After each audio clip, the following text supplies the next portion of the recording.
Assalamu alaikum, I'm Aisha and you're watching SAMAA News. Here are today's headlines. The US and Iran appear no closer to finding an end to their war after the two sides traded fire in the Gulf amid a tenuous ceasefire. Washington has been awaiting Tehran's response to a US proposal that would formally end the war before talks on more contentious issues, including Iran's nuclear program. Sporadic clashes continued on Friday between Iranian forces and US vessels in the Strait of Hormuz, Iran's semi-official Fars news agency reported. The Tasnim news agency later cited an Iranian military source saying the situation had calmed, but warning more clashes were possible. A US intelligence analysis has concluded that Iran can withstand a naval blockade for months. A CIA assessment indicated that Iran would not suffer severe economic pressure from a US blockade of Iranian ports for about another 4 months. A US official familiar with the matter suggested that US leverage over Tehran remains limited as the two sides seek to end a conflict that has been unpopular with US voters. A senior intelligence official called the claims about the CIA analysis false, saying the blockade is inflicting real compounding damage, severing trade, crushing revenue, and accelerating systemic economic collapse. Pakistan-mediated backdoor diplomacy between the United States and Iran has made significant progress, with talks likely to resume in Islamabad as early as next week. According to the Wall Street Journal, the US and Iranian officials are working with mediators on a one-page, 14-point memorandum of understanding. The proposed document would set the framework for around 1 month of formal talks. If negotiations progress, the 1-month period could be extended by mutual agreement. The proposed talks are expected to include detailed discussions on Iran's nuclear program, uranium enrichment, and the handling of Iran's highly enriched uranium stockpiles.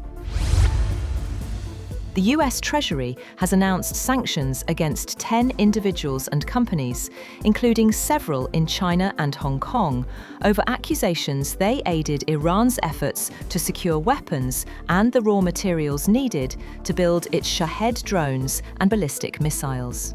In a statement, Treasury said it remained ready to take economic action against Iran's military-industrial base to prevent Tehran from reconstituting its production capacity. It also said it was prepared to act against any foreign company supporting illicit Iranian commerce, including airlines, and could impose secondary sanctions on foreign financial institutions that aid Iran's efforts, including those connected to China's independent teapot oil refineries.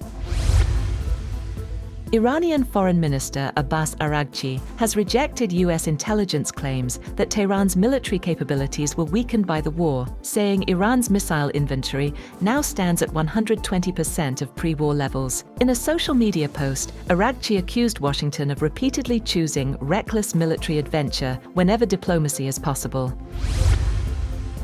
Iran's National Security Commission member Ali Kezrian has warned that Tehran will respond militarily to the US naval blockade, saying attacks on Iranian ships will not go unanswered. In an interview, he said that a naval blockade is considered a military act, and a military act receives a military response. Sporadic clashes between Iranian and US forces were reported in the Strait of Hormuz, though Iranian media later said the situation had calmed. Russia and Ukraine have confirmed that they have agreed to a US-brokered 3-day ceasefire that will run from May 9th to May 11th. And US President Donald Trump said he hoped it would be extended. Trump's announcement of the temporary ceasefire on Truth Social earlier in the day also said each country would exchange 1,000 prisoners of war. Trump wrote in a post on Truth Social that the Ukraine-Russia ceasefire would include a suspension of all kinetic activity and a swap of 1,000 prisoners from each country.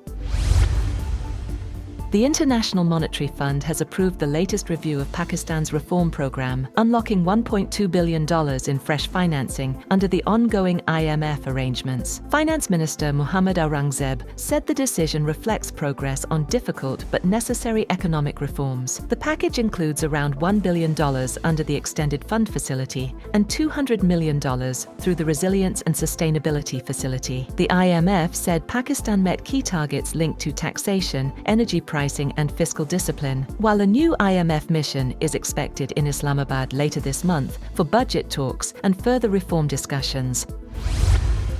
That's all for now. For more updates, visit www.SAMAA TV. Thank you for watching SAMAA News.